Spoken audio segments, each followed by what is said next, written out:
നമ്മുടെ തോട്ടുമുഖം കനാൽ പോകുന്ന നമ്മുടെ സാരംഗിൻ്റെ ഉടമസ്ഥതയിലുള്ള സ്ഥലമാണിത്.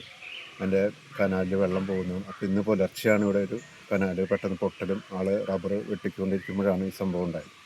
അപ്പോൾ പെട്ടെന്നൊരു സൗണ്ട് കേട്ട് നോക്കിയപ്പോഴാണ് മുകളിൽ നിന്ന് വെള്ളം കുത്തി ഒലിച്ച് വരുന്ന അപകടാവസ്ഥയിൽ ആൾ ഓടി രക്ഷപ്പെടുകയാണ് ഉണ്ടായതെന്നാണ് പറഞ്ഞത്. അത് ഇതിനോട് ചേർന്ന് കിടക്കുന്ന ഒരു സജീവൻ കാമ്പുഴ, അവരുടെ വീടിനും കാര്യമായ പ്രശ്നങ്ങൾ പറ്റിയിട്ടുണ്ട്. അപ്പോൾ അവരുടെ വീട്ടിലേക്കും കുത്തി ഒലിച്ച് വെള്ളം വന്ന് വീട് നാശമാവുന്ന ഒരവസ്ഥ ഉണ്ടായിട്ടുണ്ട്. എന്തായാലും ഇതിൽ നിർമ്മാണത്തിലുള്ള അപാകതയാണ് ഇതിൻ്റെ പ്രശ്നങ്ങൾ. ഇപ്പോൾ കമ്പില്ലാതെ ഒക്കെയാണ് ഇവിടെ വാർത്തിരിക്കുന്നത്. അപ്പോൾ അതിൻ്റെ പാർശ്വഭിത്തി സംരക്ഷണമൊക്കെ വേണ്ട രൂപേണ നടക്കാത്ത പ്രശ്നങ്ങളൊക്കെയാണ് ഇതിലെ നിർമ്മാണത്തിലെ അപാകത. ഇത് പരിഹരിച്ചില്ലെങ്കിൽ വീണ്ടും ഇതുപോലെയുള്ള പ്രശ്നങ്ങൾ ഉണ്ടാകും. ഇനിയും ഇതിൻ്റെ ബാലൻസുള്ള ഭാഗം ഇനി ഇടിയാൻ പാകത്തിനാണ് നിൽക്കുന്നത്. അതും ഏത് സമയം വേണമെങ്കിൽ എപ്പോഴും അപകടം ഉണ്ടാകുന്ന അവസ്ഥയാണ്.